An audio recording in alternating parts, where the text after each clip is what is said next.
All right, everyone. Welcome to Corporate Junky. I am your host, Corp J. And thank you for joining the channel that gives you a different spin on trending topics. Now, the topic that I have for you all today is we're going to be discussing why Ghana's jealousy of Nigerian Afrobeat artists hurts them. I'm going to be giving you the psychology behind that. And I'm going to discuss and break all of that for you all. Now, before we do that, I do want to give you some highlights on what's been going on in the news currently. Now, Burna Boy recently hit a new milestone in his career. He has now hit Billboard's Hot 100 list with his song Last Last. The Last Last song is currently charting at 86th place on the Billboard's 100 list. That is a huge accomplishment because he has now become the first African artist to really make that list. Now, for one, I think that he is going to also surpass that and perhaps fall into the first 50, the top 50 of that list. And I think that Burna Boy is just an amazing artist and continues to really represent not just the country Nigeria, but also the continent. And we're very, very proud of him. Now, according to data from Sales Track Illuminate, Last registered 4.2 million US streams in the week ending July 7th. It is a 14% increase from the 3.6 million collected in the week prior. Now, the track also logged 1,000 downloads sold in the same period, which is a 46% increase from the previous week. Now, the album Love Domini debuted at number 14 on this week's Billboard's 200 charts after it sold 25,000 units in the United States. It is the highest charting album of all times by a Nigerian. Last is also currently number 1 on the Billboard US Afrobeat chart, making it one of 5 to reach this position since the new chart was launched in April. Now, Burna Boy has a total of 24 songs currently on the Afrobeat chart, which ranks the 50 most popular Afrobeat songs in the country. This is huge for Burna Boy, right? He is obviously relevant and has maintained relevancy for the past few years. And it's not easy to do that as an artist. And now with all these successes that he's gotten, it has obviously gained him the attention of, Sir Elton John, who reached out to him recently for a possible collaboration with him in the future. So take a look at their exchange over a video conference call regarding this. Personally, I would love to do one day. I'm on a world tour at the moment, but if things are calmed down, if you ever want to do something with me, you're the one artist that I really would love to do something with because you really make me happy and your music is just so fantastic. It would be an honor for me to do that. Man, of course. I've been looking forward to that for so long. All right. Well, I promise you one day we'll get together and we'll do something. I can't wait to do that. Meanwhile, congratulations on all your success. You are such a star and your music makes everybody happy. Thank you so much. And I'm looking forward to working with you as soon as possible. Absolutely. So that's huge for Burna Boy. Huge. Because there are a few artists in our history that are legendary, that really kind of take you to the next level. Elton John is one of those artists. Michael Jackson was one of such artists when he was alive. Prince also was one of such artists. Paul McCartney, Bono. There's just few of them that really are such great artists that once you collaborate with them, it takes you to a different level. And I, for one, I'm excited to see that whenever they do collaborate, because I think it's just going to cement Burna Boy as not just an international star, but a global star. And that's just going to open different doors for him. So kudos to him on that. The queen of Afrobeats no longer wants you to just refer to her as the queen of Afrobeat or queen. She now wants you to add Dr. Savage to that. Now, Tiwa Savage recently received a doctoral honorary degree from University of Kent in Canterbury, England. This is a huge accomplishment for her, so good for her on that. A doctoral honorary degree is one that is given to certain individual. This is when an institution waives all the requirements for the degree program, and they give this to individuals that have really attained and accomplished a lot, have contributed to society as well as the community in a very positive way, have touched a lot of lives. And so this is not just given to anyone. So there are few people that have really attained this. Oprah has gotten this in the past, as well as many others like her. And also many other male figures have received a doctoral honorary degree from different universities across the world. So this is great for her, and kudos to her. Now, I would like to see Tiwa Savage really kind of come out here with another song. I haven't really seen her, a new song release of her. I know she's got a collaboration with a young Nigerian artist known as Zanolinski coming out here very soon. So hopefully that song, when it's released, is something that we all can really jive to, and we'll get to see what that is once they release it. But nonetheless, kudos to her. Kizz Daniel has broken record as the most streamed artist on Boomplay with his song Booga. This song currently records over 300 million streams on the platform, and so that is a great accomplishment. That song was such a hit when it came out, and is still trending to today. And I, for one, am very glad to see that platforms like Boomplay and Spotify are really recording such great number of hits and streams for Kizz Daniel. Now, this is a great news for him, because over the last month and a half or so, Kizz Daniel has had a few hiccups, two of which have been something that's really been a hiccup for him. One of those hiccup was when he arrived late to his concert in Maryland. He arrived 4 hours late to his concert, and really angered all his fans who were waiting for him the entire time. And that was not a cool thing. Now, he has since apologized for that by releasing a tweet through his Twitter platform.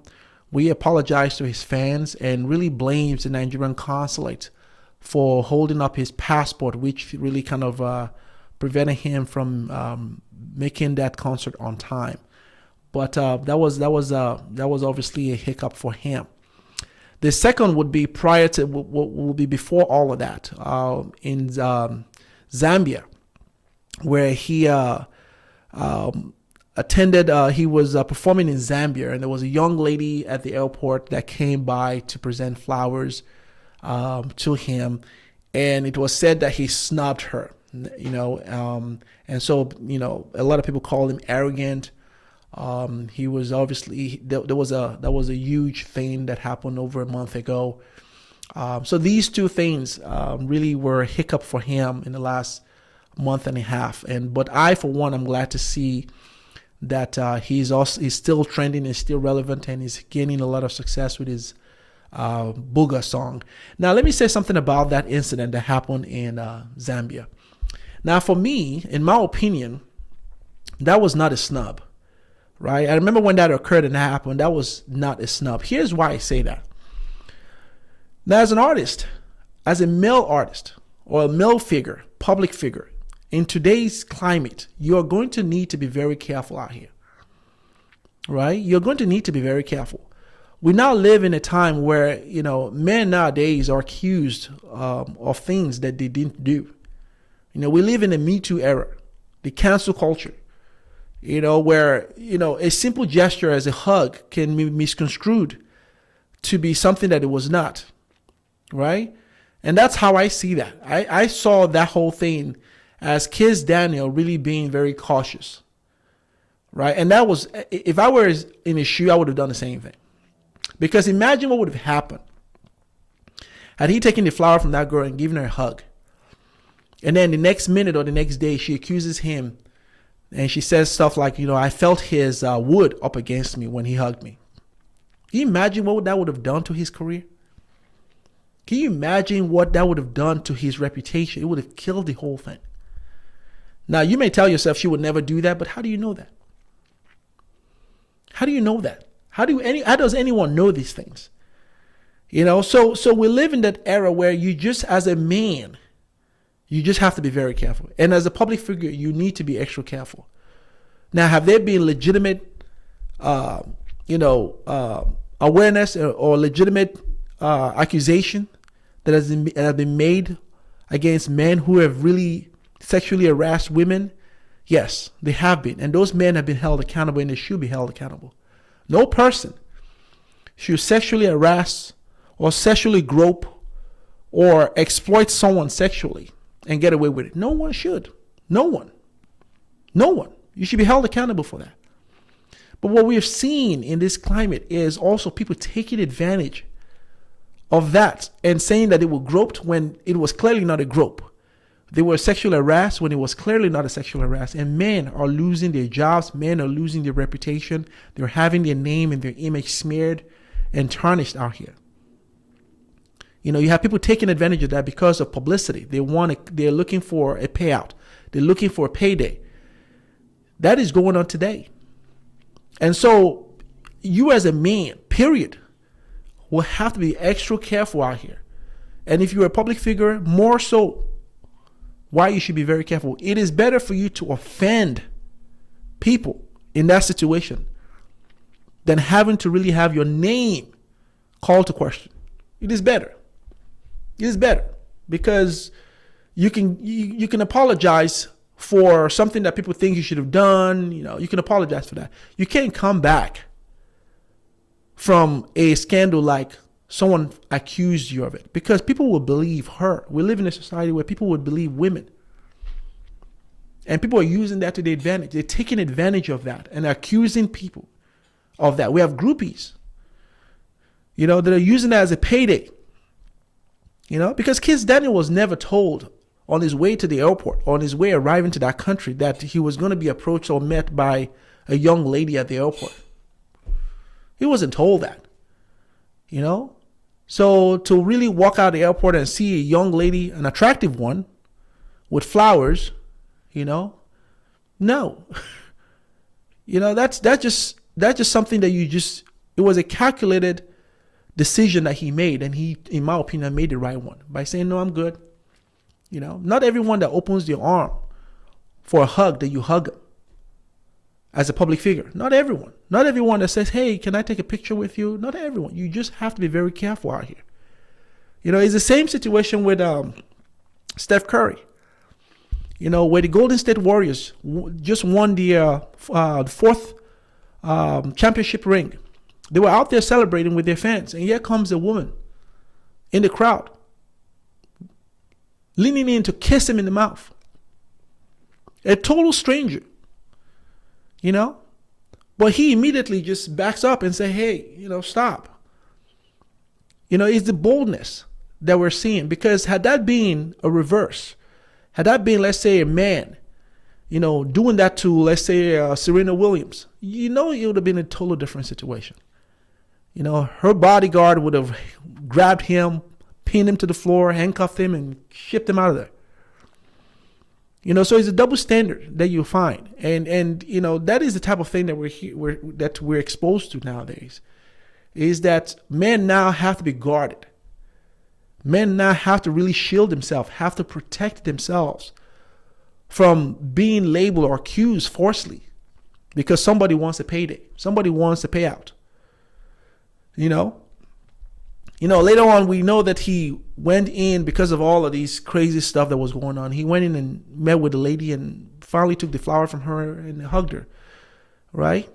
That is the mature and that was a business decision that he made. But his first reaction was nothing. There was nothing wrong with that.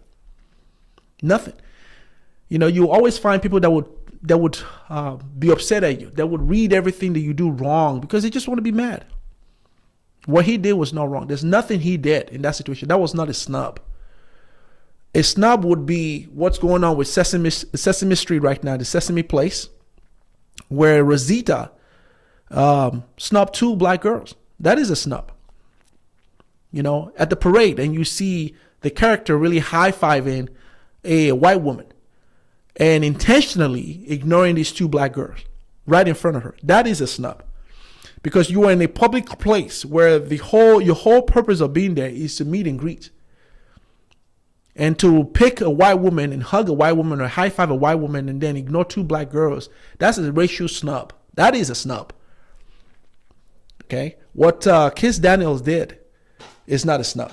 Kizz Daniel made a calculated, he made a calculated decision. And to me, he was right in doing it. So that's that. The video also is trending. He currently now joins the likes of CK, Burna Boy, and Wizkid, who have now all topped 1 billion stream on Spotify. And so that is a great accomplishment for them. These guys are just killing it out here. These guys are killing it. They are representing Nigeria and the continent of Africa very well. They are killing it on all the streaming platforms. Apple, Spotify, Boomplay, YouTube. They're killing it. This is why Ghana has really been jealous of the successes that Nigerian artists are having. So let me talk about that really quickly. So I'm going to give you the psychology behind why this is dangerous and this is hurting them. Here are the 2 things that I want you guys to think about when you're thinking of the positions that both Afrobeat artists from Nigeria have and they're holding compared to Ghanaian artists. Here are 2 things that I want you guys to consider: perception and perceived value. These are 2 things that shape the way we think about things, that shape our interaction, our engagement. Here are 2 currencies that we operate in. We all operate based on perception, which essentially is your ability to see things, sense things, observe, experience things from your own and through your own lens. That's perception. Now, perceived value, on the other hand, is your perception, the perception you give certain things based on the quality of it, based on the weight, based on the desirability of it, based on your appreciation of it. That is your perceived value. Your perceived value is essentially how you were able to buy your car, the decision you made to buy a particular brand of car over another particular brand. It's your perceived value. The reason why you were able to buy a home in a particular area. Those are your perceived value. We all operate based on these things.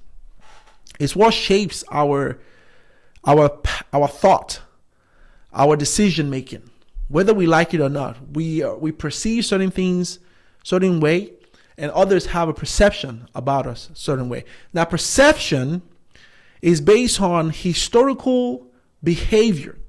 It's based on a collective bargaining, if you will, or a lengthy period of time that shapes perception.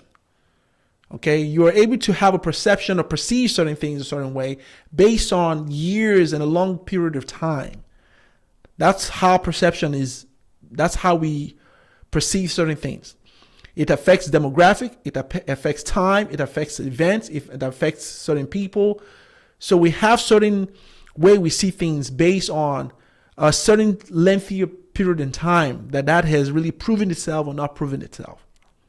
Okay, so when you're thinking about Afrobeat and these artists are obviously filling out a space. They're filling a space, and they're now in our minds. We're now perceiving artists from Africa a certain way. There's a particular country now, which is Nigeria, that are now filling the space in the minds of a lot of people to be the place. If you are more likely to see hits or see artists come out with hits, it's more likely to be from the country Nigeria and Afrobeat artists. That is a perception. And what that is going to do, and that's going to start doing, it's going to cause people like Elton John to really say, hey, hold on a second, I want to work with these one artist, because Elton John says to Burna Boy, you're the one artist I want to work with. Perception. It is the same way that many A&R from record labels, when they begin scouting out new talent, they're not just going to be going around the whole globe looking for, if they need to find talents from Africa in the music industry to sign, they're not going to drive around or fly around the entire globe to do this. They're just going to go to one particular country because they are filling the space for a lot of us, and they're perceived by most of us now to be artists that are more likely to have quality music, quality song, and produce quality product. This is why, countries like Ghana are jealous of this, because they're going to be left behind, and they're being left behind to be considered in that space. Now, what, in my opinion, should they do about this? What they should do about this is humble themselves and begin really collaborating, right? Because the infighting that we're seeing is such that is intolerable. And I think it's a strategy, because Shatta Wale came out and said in a recent interview, and I want you to hear this. Shatta Wale in a recent interview said that the reason why he attacks and fights Nigeria is to make way for Ghanaian artists. It's a strategy that he uses. That's what he said in an interview. And I want you to take a listen and look at this interview, because it will show you clearly reasons why we're seeing this type of vitriol, because to them, it's a strategy for them. It's the same thing I did for Ghana too. Were you not scared? Oh, Andy. So I'm saying that I have God within me. What am I saying? It's not about being scared, but it's about being yourself. My father always tells me this: know thyself, know thyself.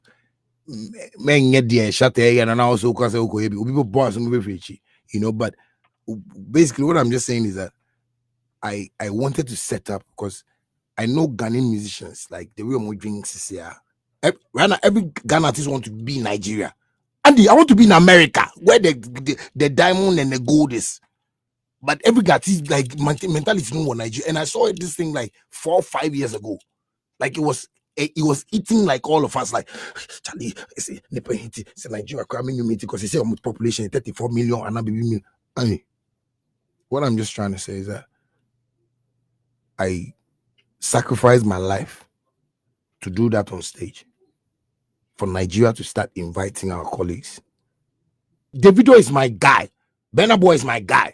Who am I? Dami Crane. Who is only Whiskey that I've not had that rapport with. But all the boys that are making waves in Nigeria are my boys. You understand me? But then themselves, when the little mistake you do around me, and I tell you, and we don't, I'll just shit myself, because I know how to make money myself too. Are you scared to go to Nigeria? No, why? I'm not scared. It's just that, Why don't you organize a show there? Now I'm very sure your name is on the lips of every entertainer or every industry person in Nigeria. I've met Nigerians in America. I've gone to Nigerian restaurants in America.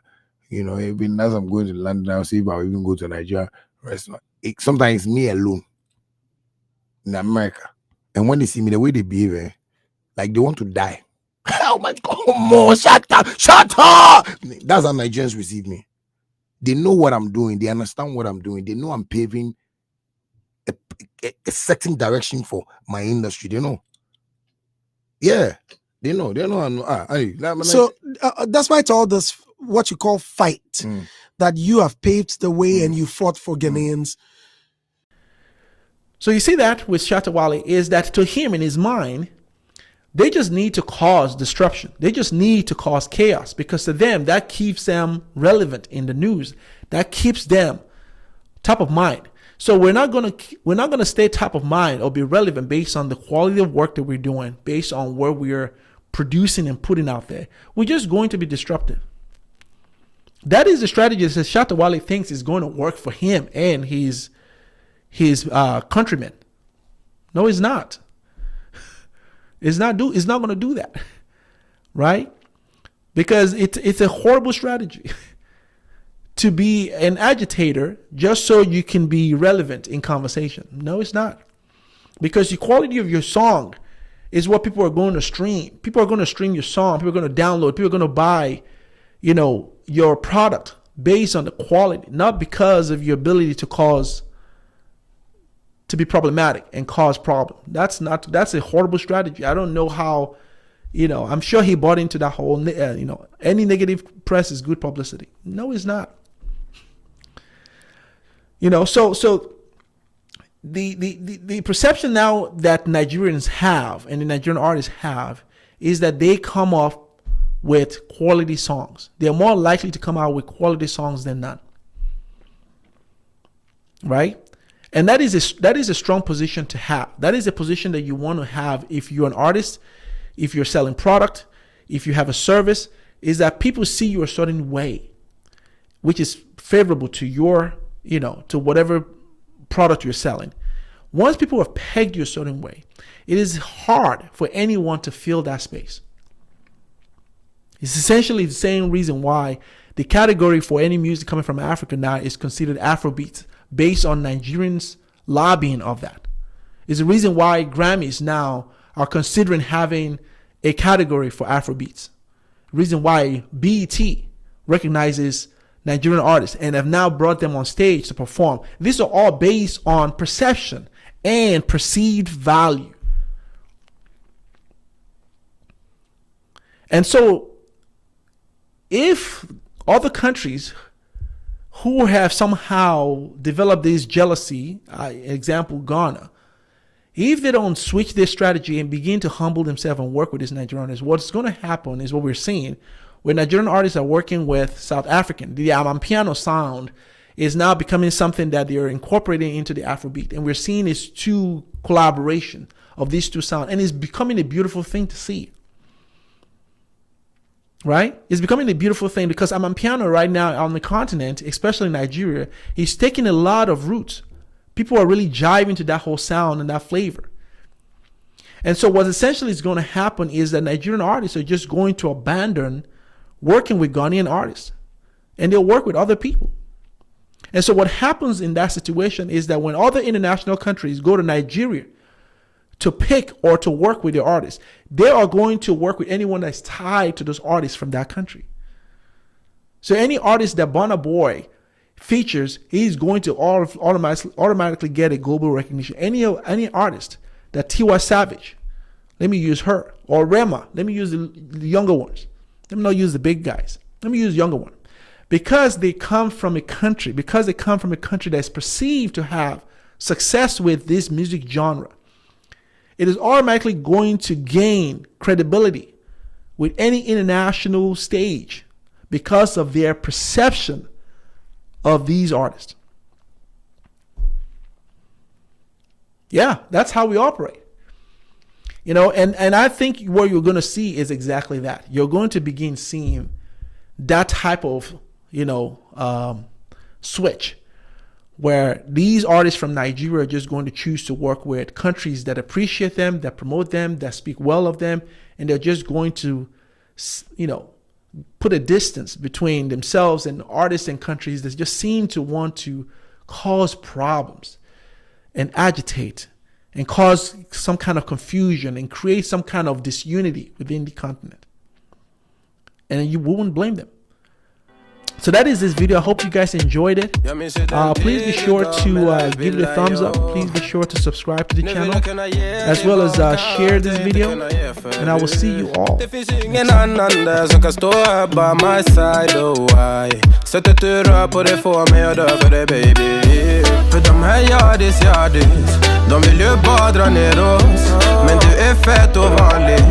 Och det jag lägger all min tid och jag vill ha det. Du får mig känna safety. Jag kan nog leda det.